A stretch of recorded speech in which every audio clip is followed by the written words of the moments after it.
Hello, everyone, and welcome to Glory Days, 200 Years of Toronto Sports Souvenirs.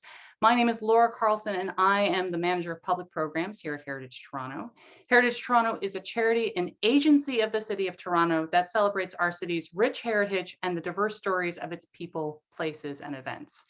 Now, before we begin tonight's program, I'd like to begin with a land acknowledgement. Although we are gathered virtually this evening, Heritage Toronto's offices are located on the traditional territory of the Wendat, the Haudenosaunee Confederacy, and the Anishinaabe, including the Chippewas and the Mississaugas of the Credit. Today, Toronto is host to many First Nations, Métis, and Inuit peoples. Toronto is within the territory of the Dish with One Spoon Treaty, which requires responsibility of those who use the land to share it peaceably and care for it. Heritage Toronto acknowledges this responsibility and recognizes the efforts of these nations in maintaining the land. Now, before I introduce our speakers for this evening, a quick reminder that this Zoom event features automated live transcription. You can turn the captioning on or off using the button at the bottom of your screen or in your general Zoom settings. Please note that this webinar is also being recorded. The full recording will be made available on Heritage Toronto's YouTube channel over the coming days.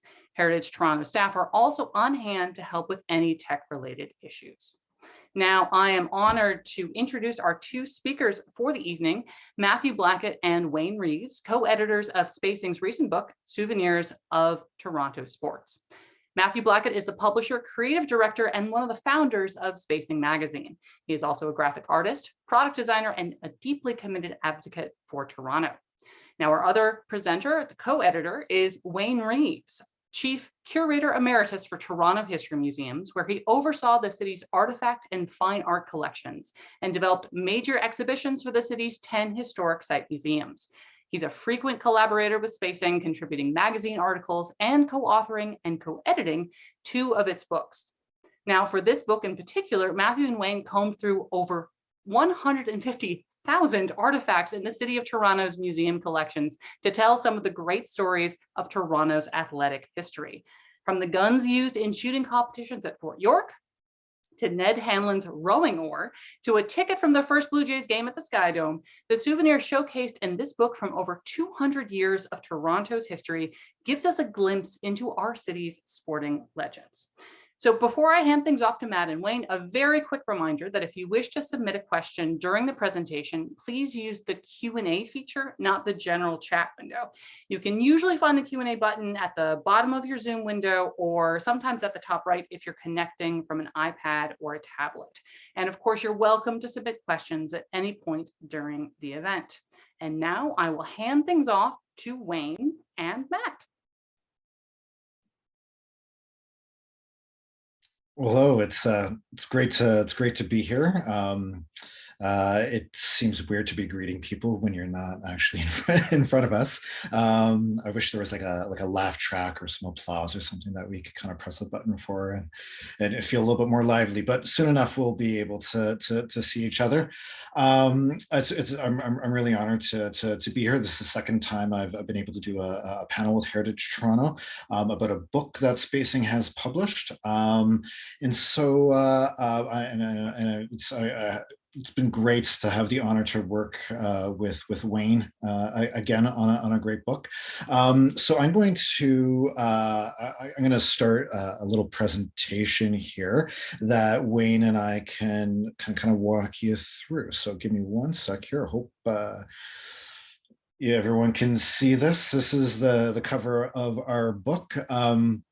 I tried to make it look like a souvenir. Obviously, this is all nice graphic design, but as one of our 4 titles that we've put out in the last couple of years, we've tried to do a series of books that were predominantly photography heavy. As we've gone on, they've gotten a little bit more text heavy as the series has gone on.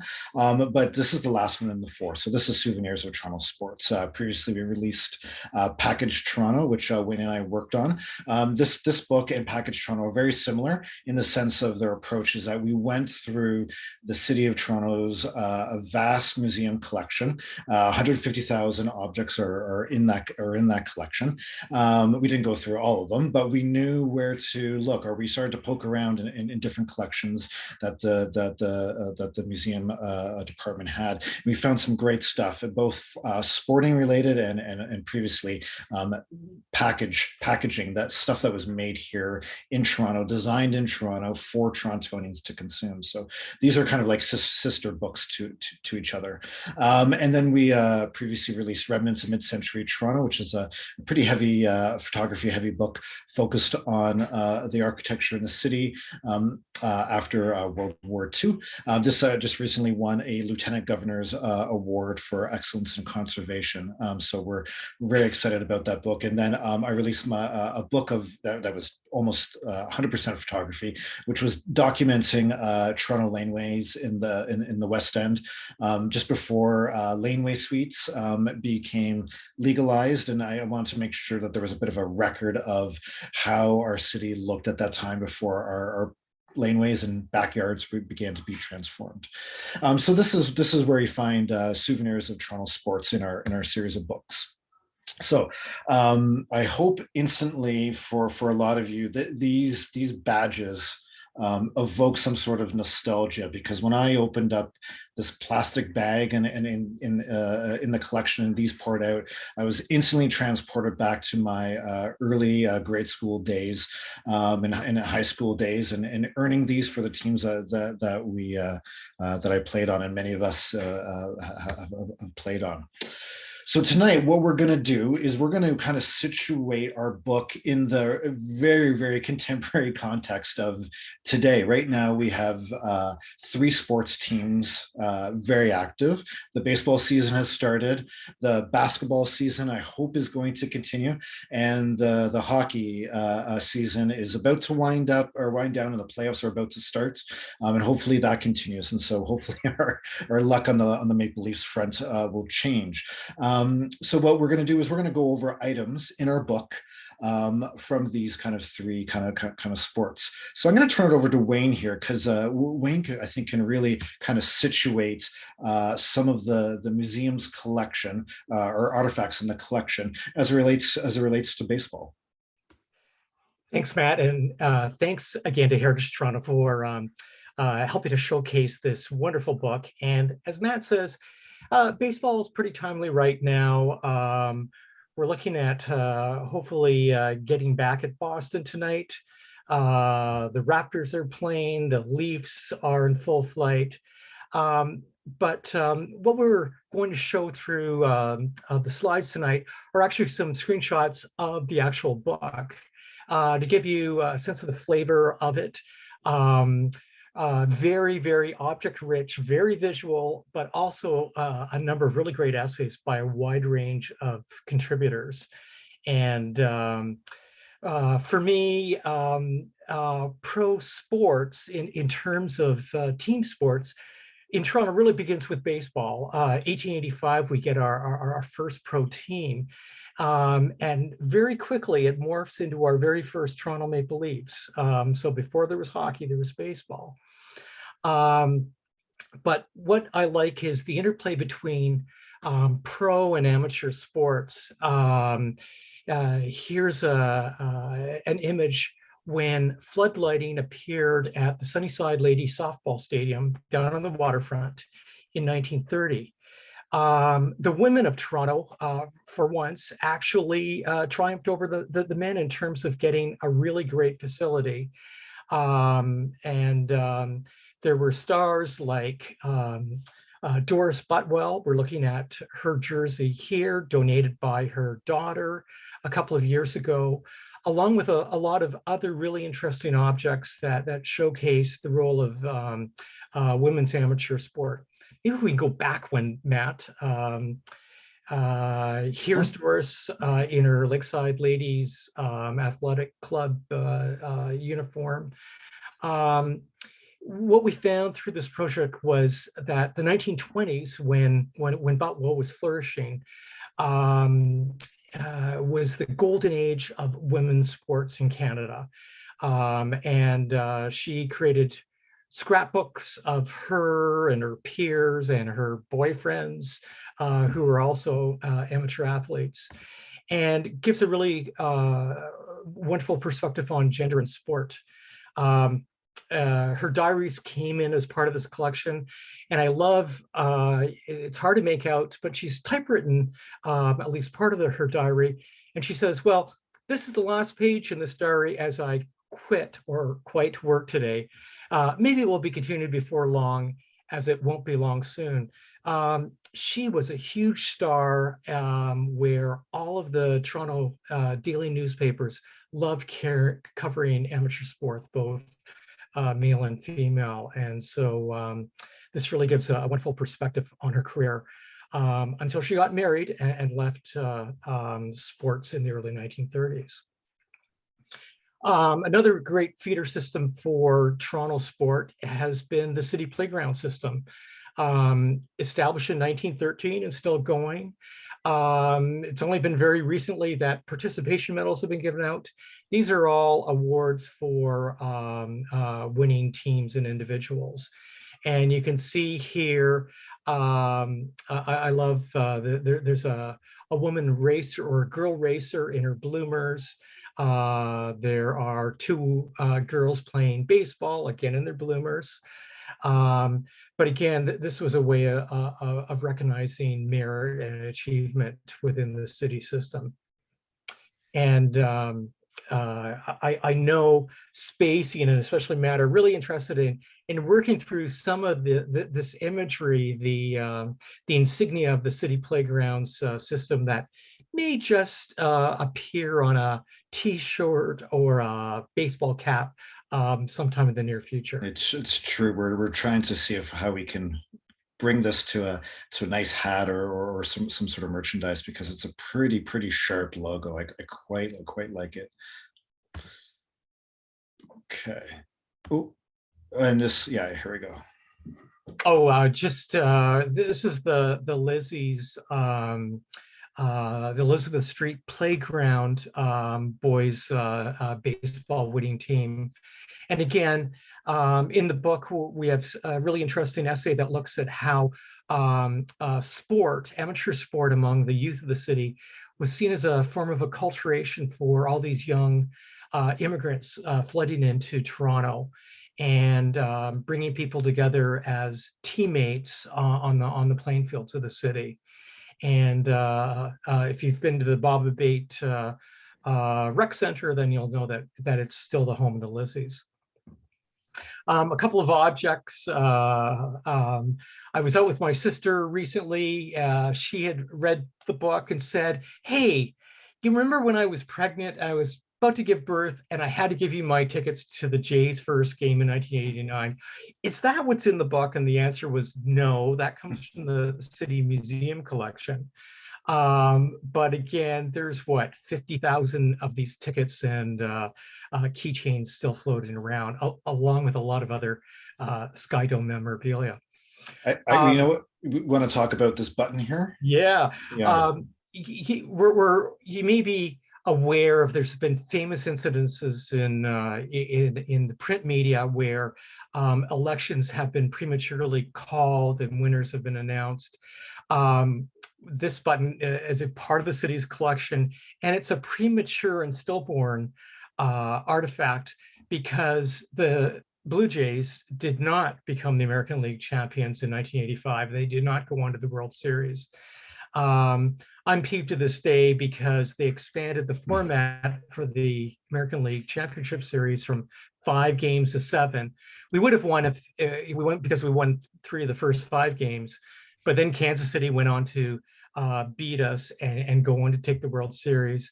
But still, all this stuff had been produced in anticipation that Toronto was going to be a winner, but that was not to be. Oh, so here we go. And these are some great items from the opening night at the Skydome. As a graphic designer, I want to take note of this kind of opening celebrations program. You can't really, I didn't do it justice in the photography, but along the right side, stripped down the right side, there is embossed different stages of the Sky Dome roof opening. Obviously, the roof was a major technical accomplishment at the time, and the Sky Dome was known obviously as the eighth wonder or the ninth wonder of the world, whatever they were calling it. And this was a really nice, like from a graphic design perspective, a really nice kind of classy program, and a really interesting way of doing it, especially in 1989. And I often, when I look back at print design, pre-desktop publishing, I'm always kind of amazed at the quality of the work that he did, and people were very, very inventive. And we all know, if you ever watched actually the Sky Dome celebrations, you have to look it up on YouTube. It rained, the Sky Dome roof opened, and it poured in rain. So that's one of like the great kind of moments that are kind of linked to this to this event. Oh, sorry. I'm going to go back. I missed this item here. I apologize, because it's related. It's nice and related to baseball at the same time too. A good transition here. When you work in museums, you sometimes encounter really peculiar artifacts, things that stand for much larger ideas. And we, in fact, in Toronto, have a couple of CNE scoreboard light bulbs. Floodlighting was installed at Exhibition Stadium in order to draw the Toronto Argonauts football team away from Varsity Stadium. And it was then superseded in 1976-77 when Exhibition Stadium was basically rebuilt to house the Blue Jays, Toronto's pro baseball team. So that's all I have to say about that, Matt. Okay, here. So yes, so whoa, here we go.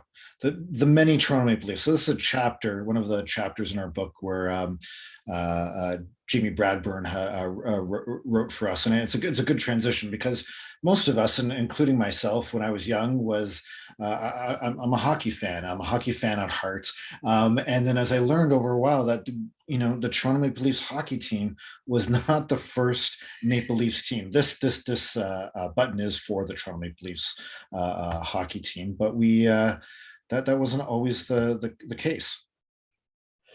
Right. So as I alluded to a little bit earlier, the Toronto Maple Leafs were first known in the late 1890s as basically what we call today a AAA farm team, but still basically in the professional ranks. And again, we have many scorebooks and programs which link the Toronto Maple Leafs Baseball Club, established first on the land side of the city, then they migrated to Toronto Island, and then they came back for their last 40 odd years at Maple Leaf Stadium at the foot of Bathurst Street. So if you've ever gone down to Harbourfront and you've seen Stadium Road, what are they talking about? Well, that's dealing with the Toronto Maple Leafs Baseball Club. And of course, the hockey team came second. And as a lifelong hockey fan, so I'll proceed. My job before I got out, before I started spacing, which was it's almost 20 years ago, 19 years ago, was I worked at the Hockey News. I worked there for 7 years as the art director and an editor, and I have a real deep knowledge and fascination with hockey in general and the Maple Leafs in particular. So when I was able to get into the city's warehouse collection there, I had a field day being able to pull up some of the most, I feel like, charming things. This top element here is a record series. These are 3 of the records. I think there may be as many as 12, I think, in the entire collection. They're vinyl records, but they're not how would you describe it, Wayne? Like they're not fully cut. You can see on the top there that they haven't been actually fully detached. Sure, and they're just flimsy bits of crap that you would listen to a few times, then they would probably be thrown out by your mom or dad, or stolen by your older brother or sister. But for me, it was a reminder of just how the oil companies competed against each other in the 60s and 70s. not just these audio recordings, but you could collect playing cards and what have you. And it was all a way of, literally fueling up interest in hockey across the country. And these two other artifacts in the bottom corners. One is a lapel pin. It was created in 1967 after the Leafs won their last Stanley Cup. It has all of their Stanley Cups in that lapel pin. It just as the Toronto Maple Leafs team. They were previously the Toronto St. Patrick's, and previous to that, they were Toronto Arenas. They originally founded in 1917. Changed ownership, changed names, and finally in 1927 became the Toronto Maple Leafs, and then a few years later won the Stanley Cup. So I love that. I also love this button about the Maple Leaf Bantam hockey team. So at the time, we're not currently we talk about the MTHL or the GTHL now, and you play for different clubs, but many of the Toronto Maple Leafs had a region of Ontario, which basically they said anyone that lived and grew up in this region was a Toronto Maple Leaf player, or they could claim them to a certain extent, certain territories. And so they would do this by creating these smaller kind of clubs, which weren't professional, but it was a way of protecting their players from a young age. For instance, Bobby Orr ended up, the Leafs missed a pass stop on signing him, and the Boston Bruins signed Bobby Orr when he was 14 years old, and their affiliate was the Oshawa Generals, and so they funneled him from Parry Sound to the Oshawa Generals. Toronto had the Toronto Marlies, and we missed out on that opportunity. So it's interesting just to the kids would be walking around wearing this pin, and it would be obviously a badge of honor, so literally and figuratively, to be able to say that you're a part of a Maple Leafs team.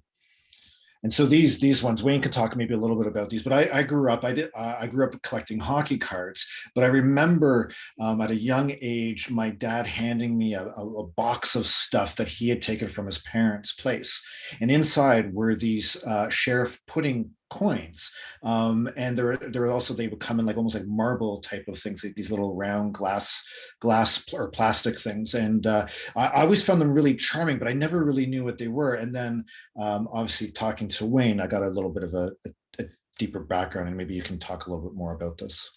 Well, it's just yet another way of using sports to fuel consumption. And growing up in the 60s, I was a party to this.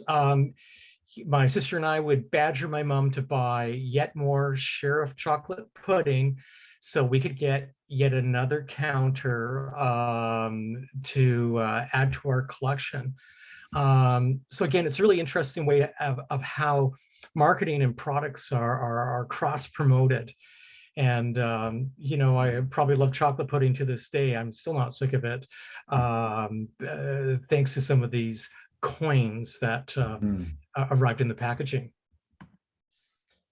And just kind of maybe looping back to about to the Toronto Maple Leafs and it not being being the many Toronto Maple Leafs, is that in the 1930s, the for a few seasons at least, the Toronto Maple Leafs hockey team also had a box lacrosse team that played inside Maple Leaf Gardens, and this was to continue to make money in the off season. So when hockey was done, there was another form of revenue, and many players at the time, if you were a good player, good athlete, you often played multiple sports. And Toronto and Canadian athletes, there's numerous examples of it. The Conacher brothers, for instance, played professional football and professional hockey, and some played professional baseball, and some played all these other sports. So this was a nice way of kind of linking back into the many Toronto Maple Leaf teams that we've had, and then this object on the left is something that I'm familiar with. It was something up until the 90s that most teams did, was the kind of the pocket calendar that you would leave in your car, leave on the fridge, leave by the radio, just to remind you of what game was coming up, and potentially what radio station it was on, or TV station it might be on. Mm-hmm. Yeah, Matt, if I might add, regarding lacrosse, so lacrosse, of course, has Indigenous roots, was basically appropriated by settlers here in Toronto and elsewhere across Canada by the 1860s. but it was always played on a field. So not as big a field as it might have been traditionally done among the First Nations. But I think it's really key that bringing it indoors and creating box lacrosse again as a gimmick to pay off the mortgage during the summer months at arenas across Eastern North America, including Toronto. And again, I grew up knowing only box lacrosse, and it was much later in life that I saw the revival of field lacrosse. So again, it's interesting to see how ideas take root and then are manipulated over time. And this Toronto Maple Leaf team is a great example of that. Mm-hmm. And we have a few other Leaf items. So this puck was it was a game-used puck from the 1951 Stanley Cup Finals, won by the Leafs, made famous by Bill Barocco scoring in overtime, and then unfortunately passing away in a plane crash that summer. That, if you know the Tragically Hip, we know that we all know the story, kind of from heart. And this excellent magazine or excellent program celebrating the world champions. It's something you never actually hear right now when you talk about hockey in the Stanley Cup. They never call the world champions, because there is a world champions, there is a World Cup, or there is a world championship, things that happen. And this was something that actually evoked some memory for me too, as a kid growing up in the 80s.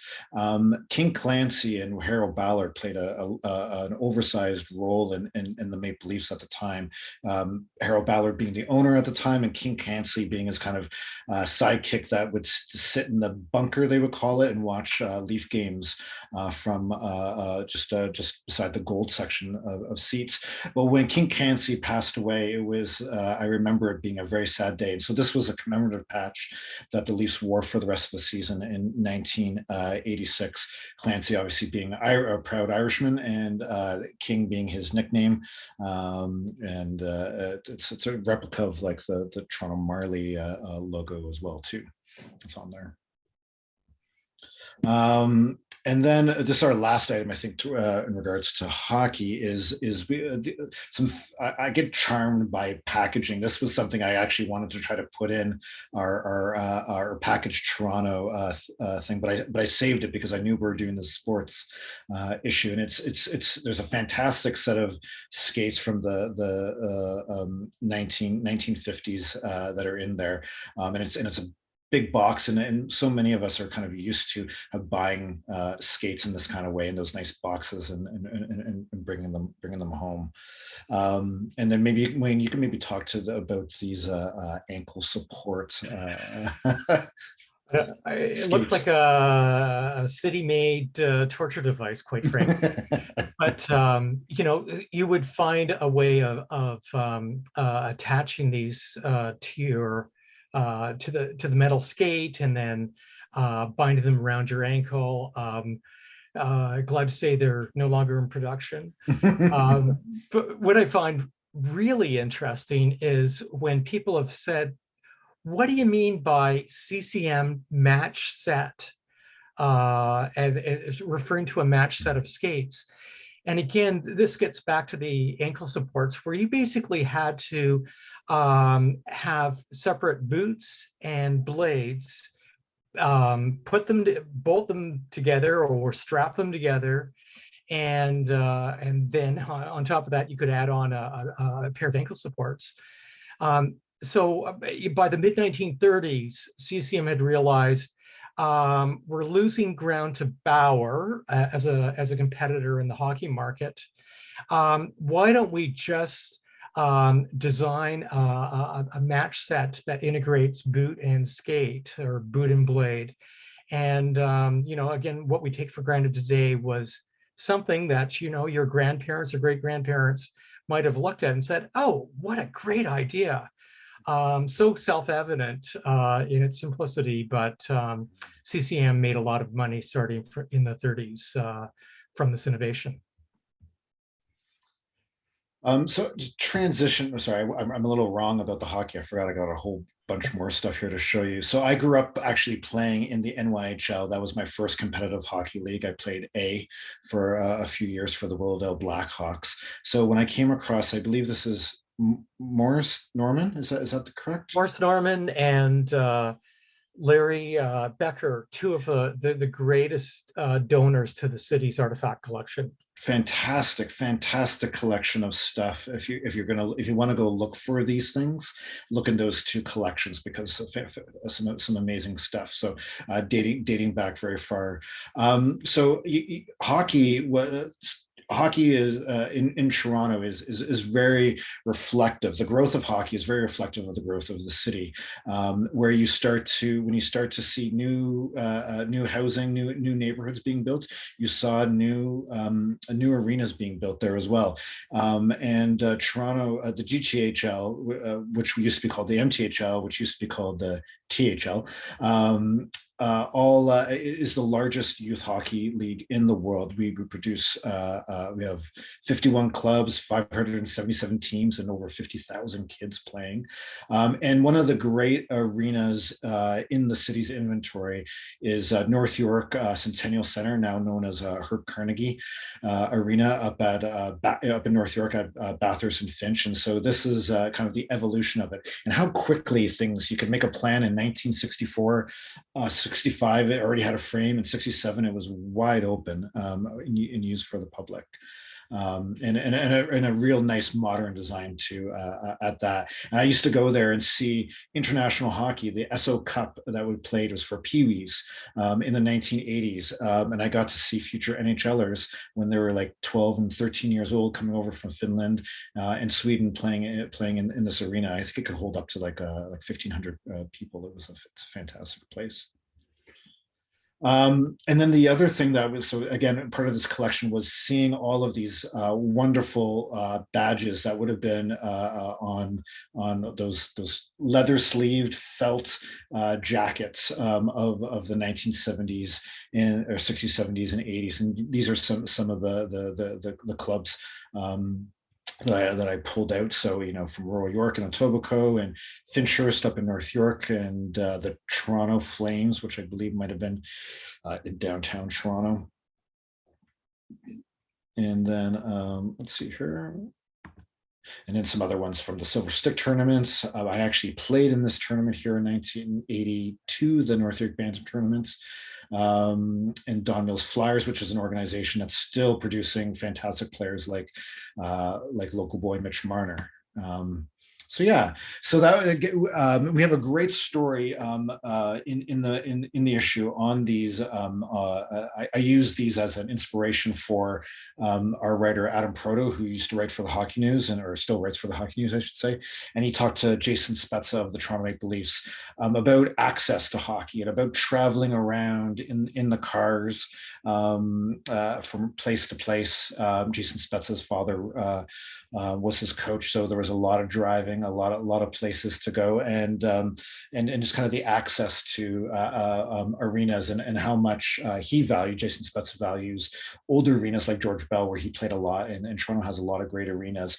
And as we move forward now, the arenas, if they're being built, they're almost always privately built, and they're not being built within the city proper.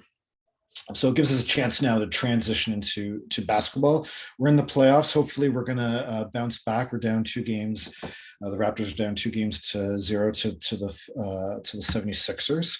But Toronto has deep roots in basketball, and it was one of those activities that when we launched Playgrounds in Toronto, was one of the first kind of activities that got picked up by kids, and particularly by boys and girls. And Wayne, you might want to maybe add, I think you might want to add on to this, or Well, I realize now it's a small book, so of course we couldn't fit everything in, but we could have developed an article about indoor basketball and the role of church leagues, the notion of muscular Christianity, building character on your team through sports activities and what have you.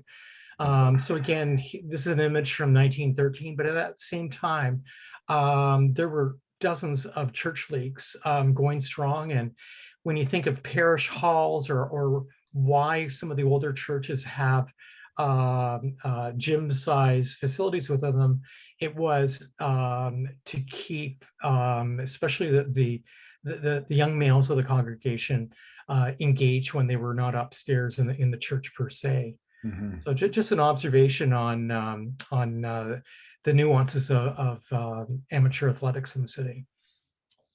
These fine gentlemen are from the Toronto Huskies. So Toronto is one of its great places in basketball history, is that it's home to the first professional game of professional basketball in North America, the predecessor to the NBA, essentially.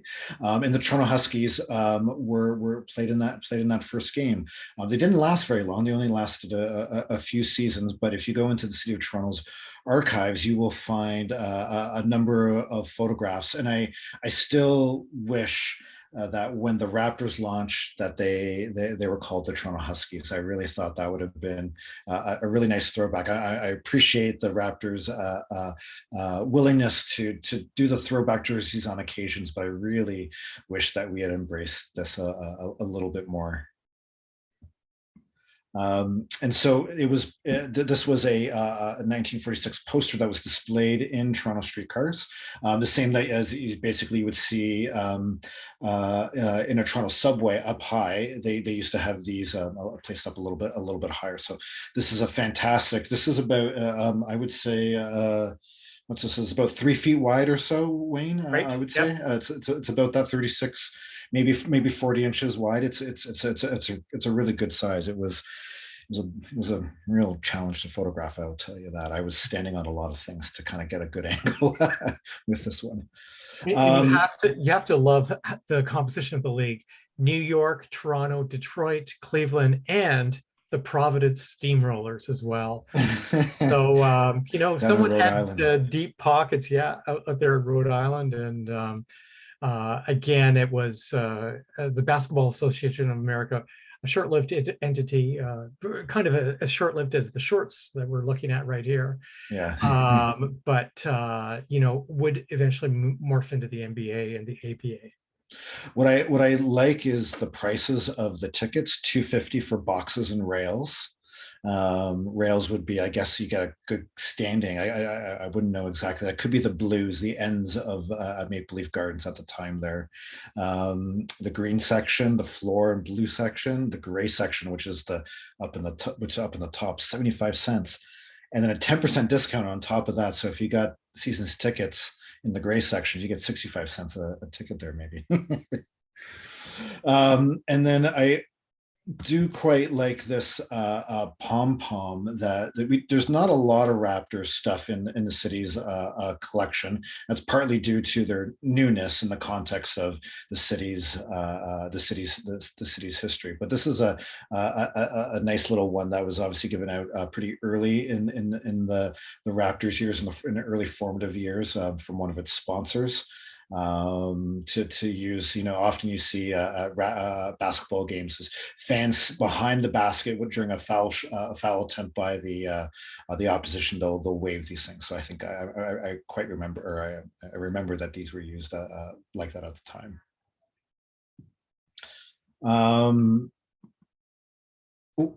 Skipped one of the beauties here. So maybe Wayne, you can talk a little bit about these shoes. Obviously, they're basketball shoes, but how they relate to the collection, where they kind of came from. Sure. Vaughan Road Academy, sometimes known as Drake's High School, real high school, was originally Vaughan Road Collegiate Institute.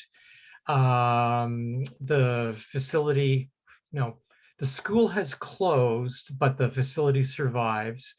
And the Vaughan Road alumni really wanted to make sure that there was going to be a home for some of the sports memorabilia that had been collected over the years.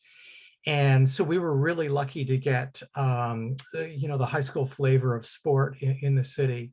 Both Matt and I really love this pair of Adidas basketball shoes that belonged to a guy who won the championship in 1950. And we have his winning jacket as well, too, his junior basketball varsity jacket. So the jacket, of course, could use a little bit of work, but again, so many of the objects in the city's artifact collection aren't on display at the city's 10 historic site museums. You can see them online if you go into Toronto History Museums and then search artifact collection. You can see a lot of material is available on the internet. And what we're always looking for is, not just who wore the jacket, but who made the jacket, because it's also an emblem of Toronto tailoring, quite frankly. And yeah, the Von Rode material is very, very spiffy and very evocative of the post-war period. Yeah, and also but what's interesting about it too is that up until probably the early 90s, there was not that much difference. Like the production wise of these jackets, they were pretty much a similar style. Obviously it changed with colors and schools and such, but that kind of buttoned up, cuffed wrist, cuffed waist was and that kind of material was used, because I have a jacket from my Willdale sports club years that I got in 1984 that my parents bought me. That is not that much different, and it's 34 years later, and that's where so it's that much hadn't changed, I think, after at this point. So I think that's what's kind of nice about this one too, because when I saw it, I was like, 1950, it actually looks a little bit more modern than I would expect a 1950 jacket to look. So we're starting to wrap up here. I think this is one of the things that, in the context of this book is all about Toronto souvenirs and sports and kind of celebrating both the professional and the amateur. We have stuff about curling and cycling in the book, about skiing, all these different things. But one of the contexts that kind of underlines all of this is that Toronto is a very puritanical, judgy city. Toronto the Good. You couldn't play sports on Sundays, and that was a huge thing. Once you could play sports on Sundays, it changed a fair amount of what the city was about. We kind of let loose a little bit, and this is from the early 1950s. So this would have been just right after that, where youth were going out to games. And so I think that's something that we didn't really get into. Obviously we didn't get into in this book about that kind of puritanical thing, but we did talk about it, equity and social issues throughout our book, where and how sport played a role in that, and Toronto the Good was one of those kind of things that impacted Toronto sports in a large way for a long time. So we'll take some questions and answers now. We didn't do any of that during the thing, but I would like to take this opportunity to point you to the Spacing store, spacingstore.ca, where you can pick up this book. We're physically located at 401 Richmond Street West in the 401 Richmond building at Queen, just south of Queen and Spadina. So you can go in there and buy the book itself, and you can buy any of these other books there, but you can also order online. And so we're really excited about this, and the sales have been going great for us so far. So if you can pop on there, that would be that would help Wayne and I feel really good about all the effort we put into this book. I'm going to stop sharing the screen here. Give me 1 second. Here we go, and we can kind of pop back to this. Great. Thank you so much, Matt and Wayne. That was a wonderful trip through Toronto sports history. The photos of the artifacts and just the photos themselves were really great to look at and get a snapshot of athletics history. As we wait for any remaining questions to filter in, I'm going to ask a question, a slightly selfish one. I live over in Leslieville, and so I'm close to the former location of the Ulster Stadium and Sunlight Park, two sports areas that you touched on briefly, but I'd love to hear more about what you may have discovered about both during your research. But neither one, of course, exists any longer. And I was just wondering if that the destruction of both of those, or the loss of both of those stadiums, do you see as part and parcel to a loss of playgrounds, public sports facilities in the city during the 20th century overall? And are we seeing maybe a turn back to investing more in public sports facilities, or is it more of a privately funded enterprise these days? Matt, I could speak to Ulster Stadium, and the fact that Toronto had a semi-pro soccer club playing out in the East End, again, off of Gerrard, starts in the 1920s. After the women get their stadium for softball lit in 1930, Ulster gets floodlights as well.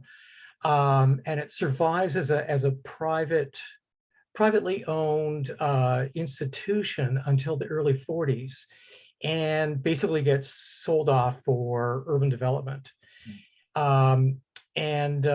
We see a few examples of that. There was another stadium, right at called Viaduct Park at Broadview and Danforth.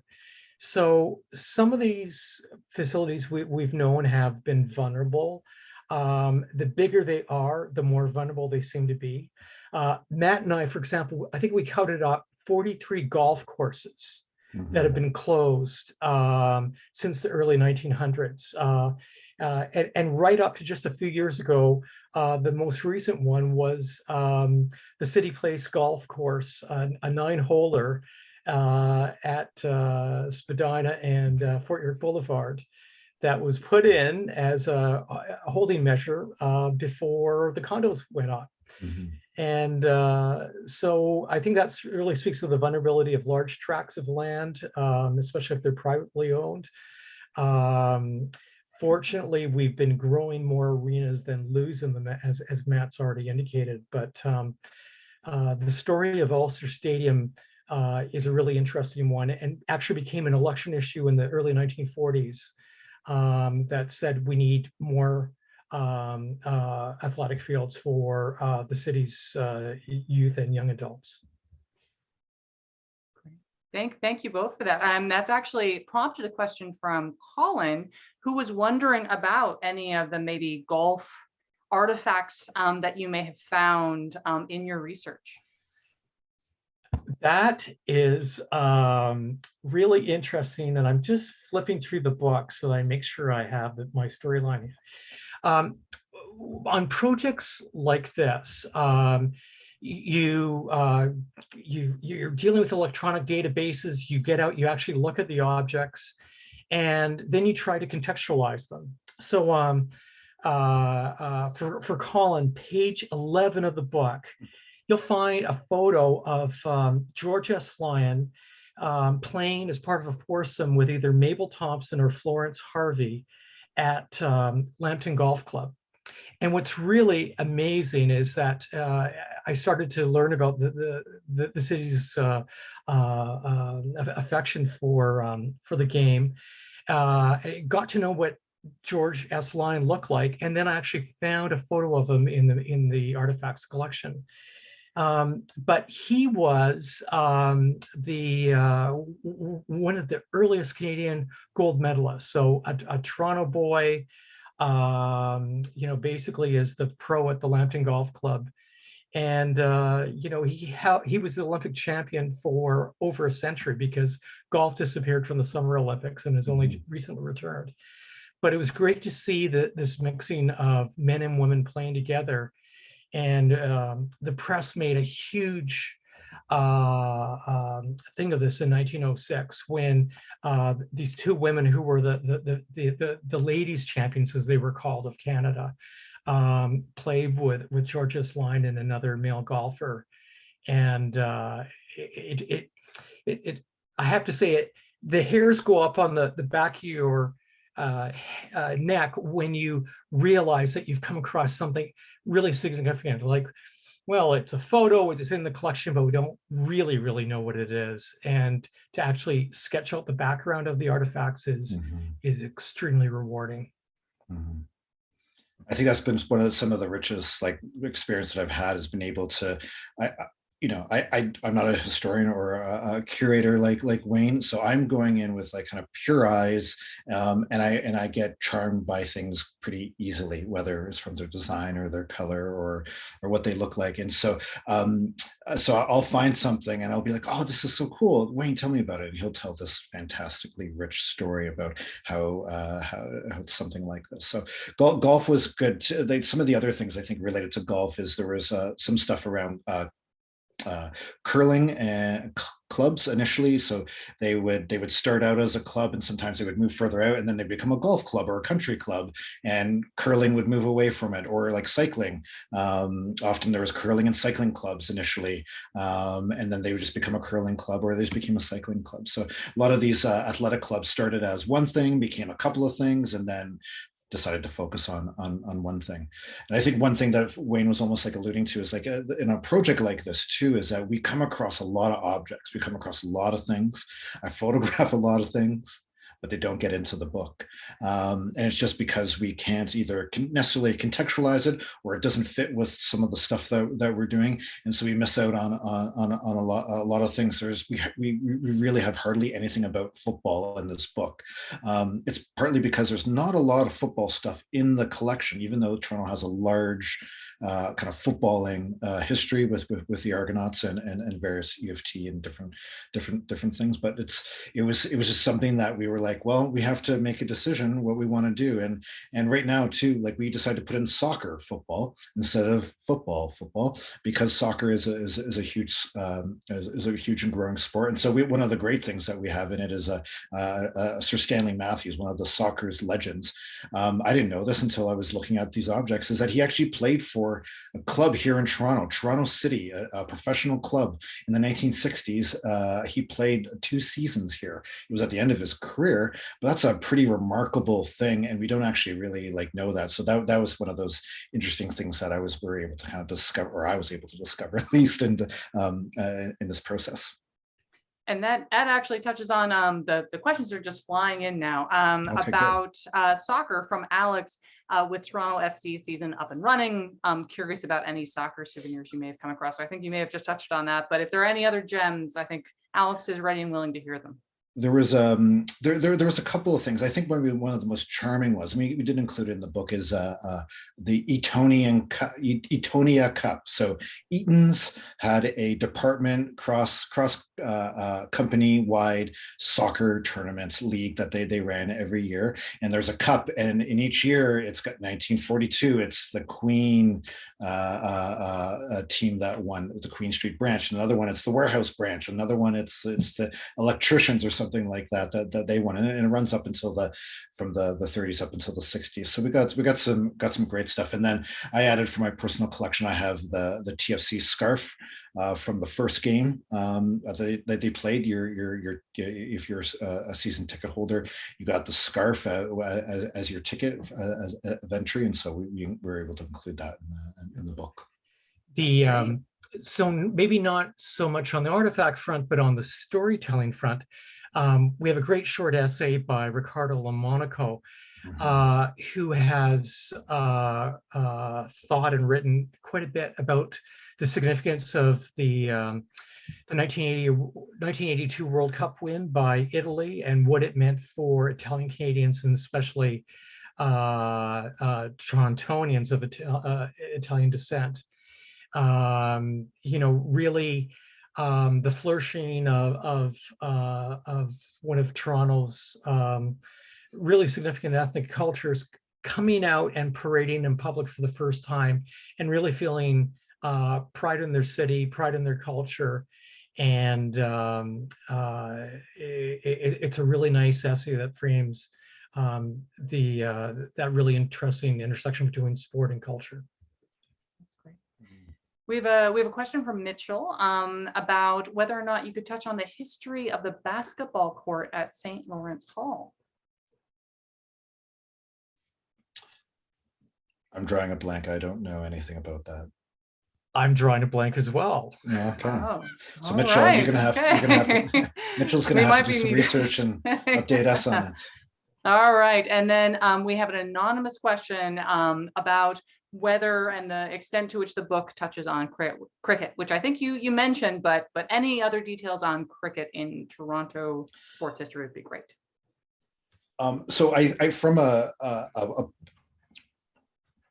editorial content point of view, we were trying to include cricket. One of our contributing editors, Perry King, to Spacing, he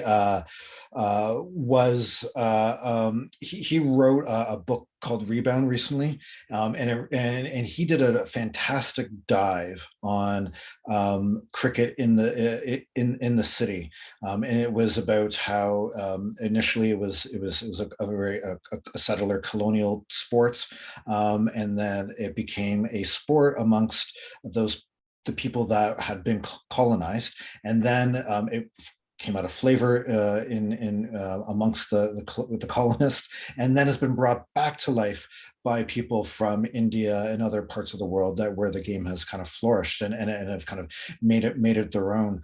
So in some ways,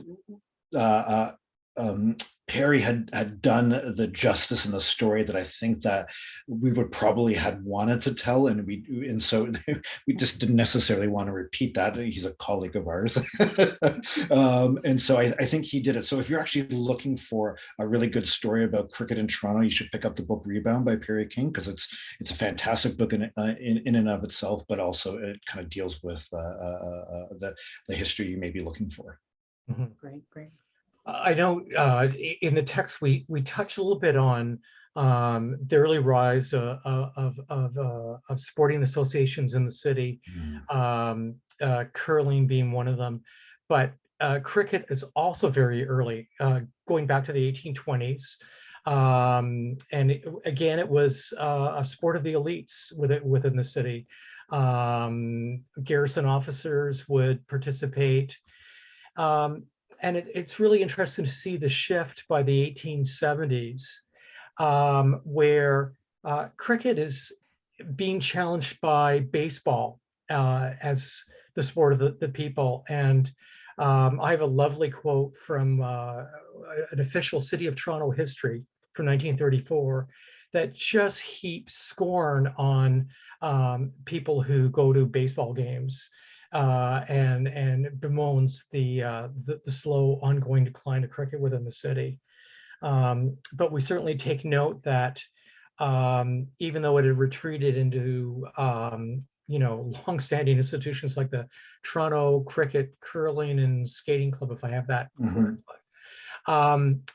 the post-war immigration patterns that saw a revival of cricket among immigrants from the West Indies and now South Asia that have really revitalized the game and created some conflict in terms of looking for space to play it within Toronto, and some tensions between Black and Brown players and what have you.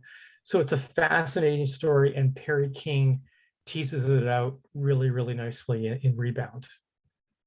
Great, thank you. We actually have two questions. Two questions about lawn bowling. Yes. Does the book cover lawn bowling? Wayne, you can answer that. Again, we touch on. I apologize. The deeper you get into a project and realize that you need a 14-volume a tome or series to do a topic justice. But lawn bowling, again, dates back in Toronto to the 1820s. There was a pleasure ground called Care Howell, kind of up around where the Ontario Hydro building is at University and College. And there was quite an active lawn bowling community. And again, like cricket, was meant to be played in the whites. So it was a game of refinement along with tennis, quite frankly. And as I note in an essay I contributed to the book, lawn bowling was actually one of the first sports to be lit outdoors. Very simple system of incandescent lighting by the 1910s. So we're not talking about stadiums and mass spectator facilities, but lawn bowling certainly was popular enough to warrant the application of electricity. Right. And we mapped Oh, out sorry, what one of the things that we did in this in the book is we mapped out lost venues. That's one small feature we did, and and we didn't actually list those 43 golf courses because we just couldn't do that. And so one of the things that was on the chopping block is should we include lawn bowling? I fought for lawn bowling just so that for those out there, because I have a real soft spot for some reason. That So could yeah, be a so volume 7 of Toronto sports history. Yeah. And then someone's asked about horse racing, and so we didn't actually do much about horse racing. We have some artifacts though in the book to represent that era. We tried to kind of cover off, and again, it's like this is one of those things where you're trying to make a book that's photography heavy. You really want to give a feel for what the objects are, give as much detail and kind of Christmas to them. So we want to make sure they're as large as they can. So that means text gets sacrificed, and so it's always kind of finding those kind of balance between those things. And so we also wanted to make sure too that we included things like skiing, like winter sports, summer sports, try to find thing, and then different kind of parts of the city. So it's always a little bit of a balancing act. And speaking of winter sports, we have a question from Andre about snowshoe clubs being popular in Quebec and New England, and whether they existed in Toronto, to your knowledge. They did, but not as popular as in Quebec or in the the Ottawa-Gatineau region. You'll often see university clubs tramping around Hyde Park, both men and women participating in the activity, but by no means as popular as the skating-based sports, speed skating, hockey, what have you. But if I could go back to horse racing, we have some interesting objects, and Matt's really touched on this, relating to the Toronto Hunt Club. And so that there's a crossover. And again, we start off with an essay by Richard Gerard looking at, he calls it Garrison Games.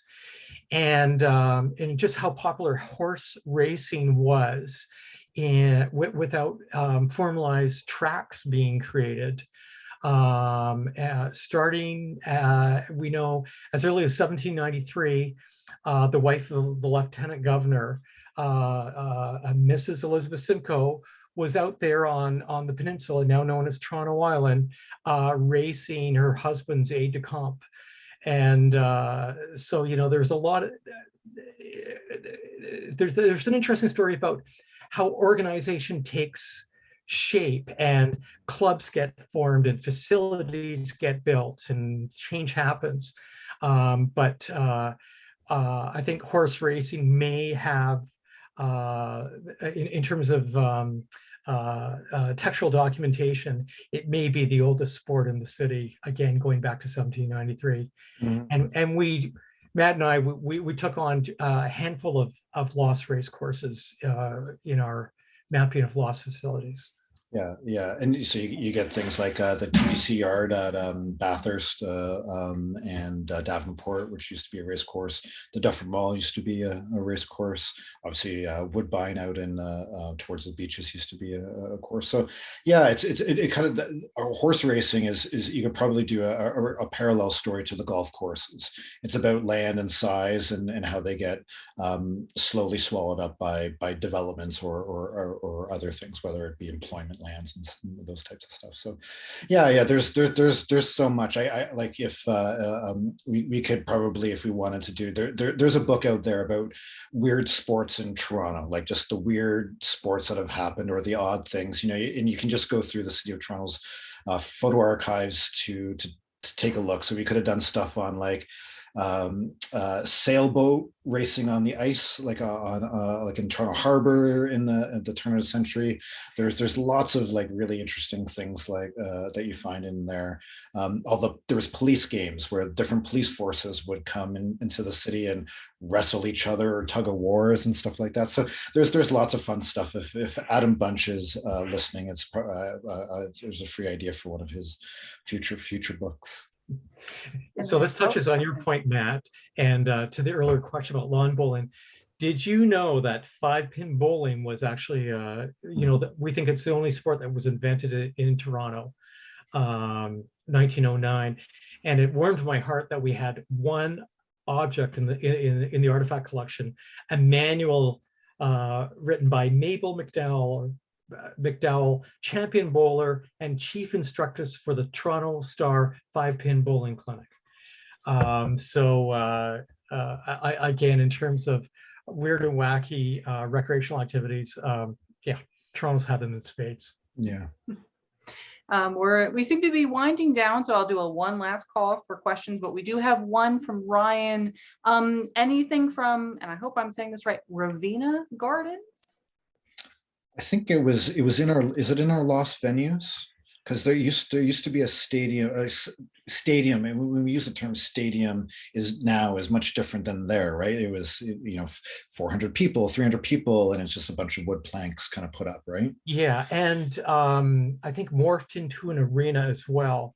Right. Again, it's a story that's gone in and out of my head, but I think by the 1950s, if I'm correct, it had again disappeared under urban development, and I think there might be just a sliver of parkland left to mark the site of the larger facility. That's right.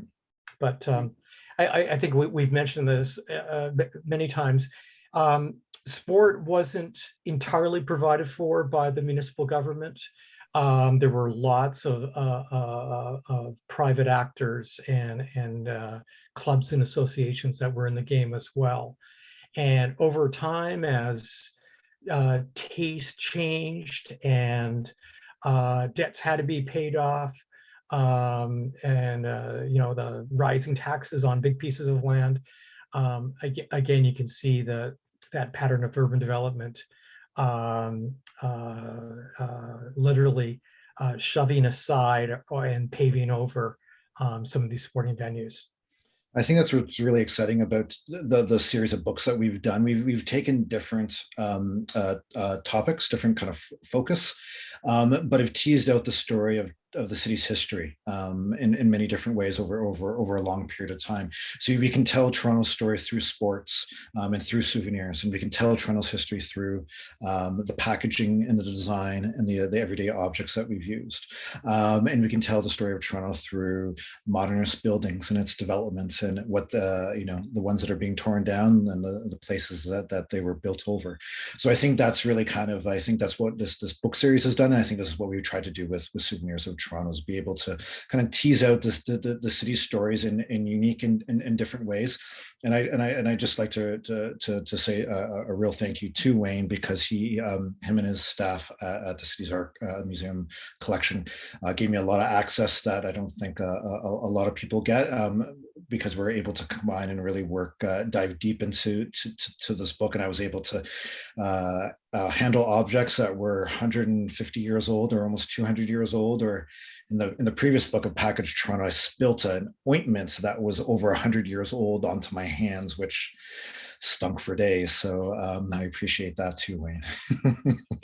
Well, and again, spacing, as probably everyone on the Zoom call knows, has really done a stellar job in terms of expanding the telling of Toronto's many rich and interesting stories. And certainly spacing has done an immense job, immensely satisfying job of showcasing Toronto's artifacts. Thanks, I appreciate that, Wayne. Well, thank you both for a fantastic presentation and a visually stunning presentation, being able to see just a glimpse of all of these fabulous artifacts. And of course, if you are interested in the book, and I hope that you are after this evening, please visit spacingstore.ca to purchase the book for yourself. So it just leaves me to wrap up proceedings for tonight. Again, Wayne, Matt, thank you so much for joining us and answering all these fabulous questions, from lawn bowling to horse racing. That's really fantastic. It was a real treat to hear about. I'm just going to wrap up here now with our outro. There we are. Well, if you enjoyed this event, please be sure to sign up for our e-newsletter to learn more about other upcoming virtual and in-person programming from Heritage Toronto. You can also find out about upcoming events on our website at heritagetoronto.org under What's On. Heritage Toronto, of course, is proud to be a donor-driven charity. Over the past year, donor support has allowed us to continue serving Toronto by prioritizing emerging historian opportunities, developing new tours, and expanding our digital programming like this you experienced tonight. If you believe in the importance of engaging with our past and share our passion for Toronto, please take action and join our circle of donors. You can make a donation or renew your support today at heritagetoronto.org. Thank you again for coming. We hope to see you all again at another in-person or online Heritage Toronto event. Good night and thank you.